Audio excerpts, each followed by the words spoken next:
but the human in his unsocial aspect, in his contingent existence, as he is given beneath the domination of inhuman conditions and elements. This man is, in a word, the human who is not yet a real being of the species, Gattungswesen, end quote. And yet, political democracy is Christian, and the sovereignty, that is, the divinity of man, is a secular maxim within democracy. That is what Marx says, a secular maxim within democracy, the divinity of man. This means, however, that Christianity for Marx is not one among a multitude of historical or possible religions, but is instead of universal religious significance, von universal religiöser Bedeutung. Christianity is the religion of all religions, the religion of religiosity itself, and proves itself as such, I quote, by grouping the most diverse kinds of worldviews within the form of Christianity, and even more so, in that it never demands Christianity from its followers, but just religion in general, whatever religion it may be. Democracy is the political form par excellence of Christianity, and thus it need not make the Christian religion a required state religion. Essentially Christian, democracy pursues the structural deprivileging of Christianity as a confession. Democracy itself is religion, the religion of the religion and the religion to end all religions. Therefore, within it, religion must become a private matter. Quote, the perfection of the Christian state is achieved in the state that confesses itself as a state.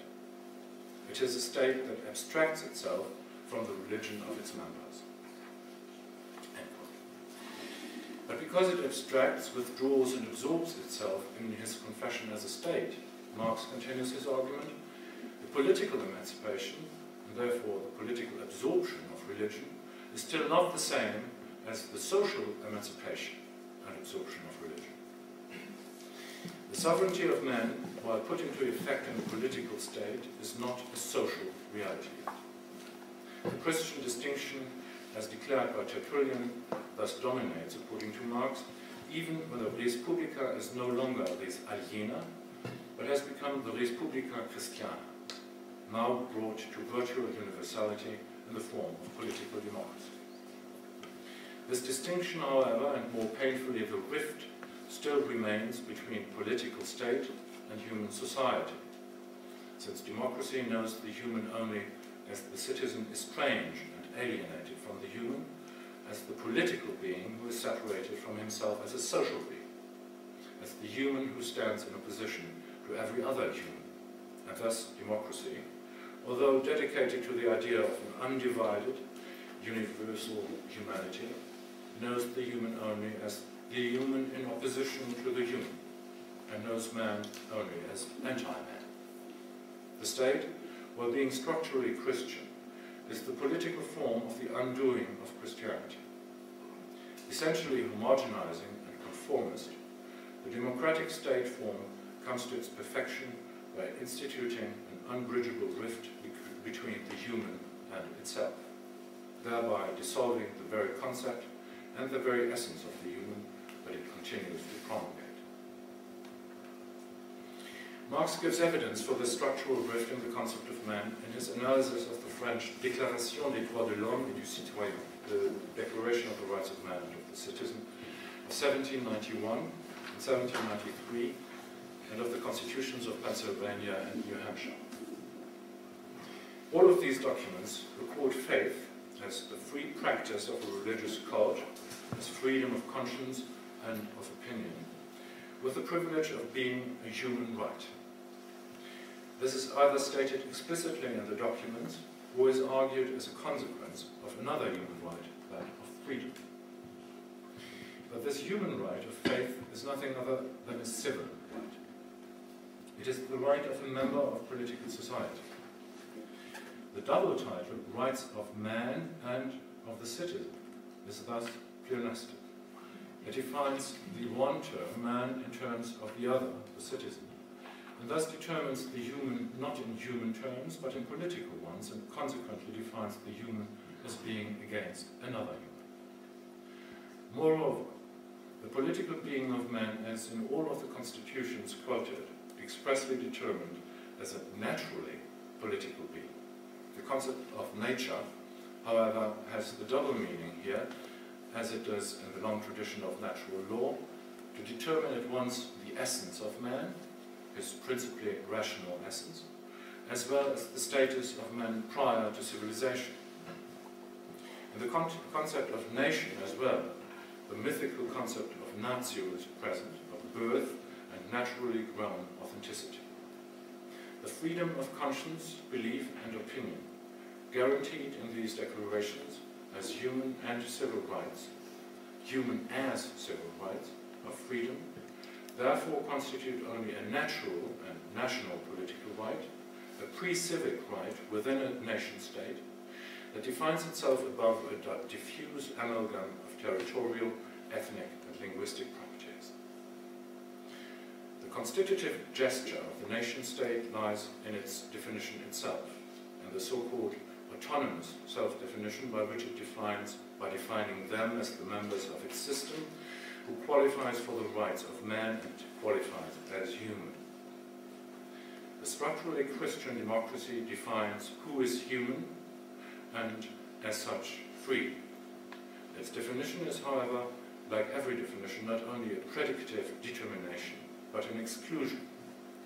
The naturally and nationally political man is thus constituted as a human whose limits are defined by other humans, rather that exist both within and beyond a given political organization.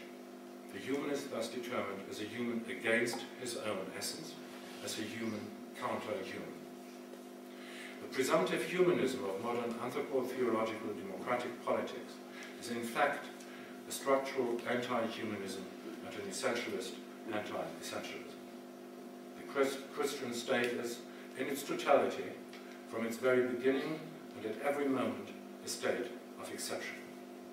It is a state against itself, a political state against the societal state, and since it can be a political state only if it is the state of a society, it is neither political nor societal, neither state nor human community, neither Christian nor rigorously atheist, a state therefore accepting itself, outside itself, with a sovereignty that, if at all, consists in the permanent undoing of every form of sovereignty whatsoever. Marx quotes from the Déclaration des droits de l'homme from 1793, the most radical one, as he calls it, the second article. Ces droits, les droits naturels et imprescriptibles sont l'égalité, la liberté, la sûreté, la propriété. So these rights, the natural and imprescriptible rights, are equality, security, property. And he cites the sixth article with its definition of freedom. La liberté est le pouvoir qui appartient à l'homme de faire tout ce qui ne nuit pas aux droits d'autrui. So liberty is the power belonging to man to do anything that does not harm the rights of another. Again, that's a very important claim. Liberty is the power belonging to man to do anything that does not harm the rights of another. And Marx comments, the human right of freedom does not base itself upon the tie of man to man, but rather upon the separation, the Absonderung, of man from man. It is the right of his separation, das Recht dieser Absonderung, the right of the limited individual who is limited to himself.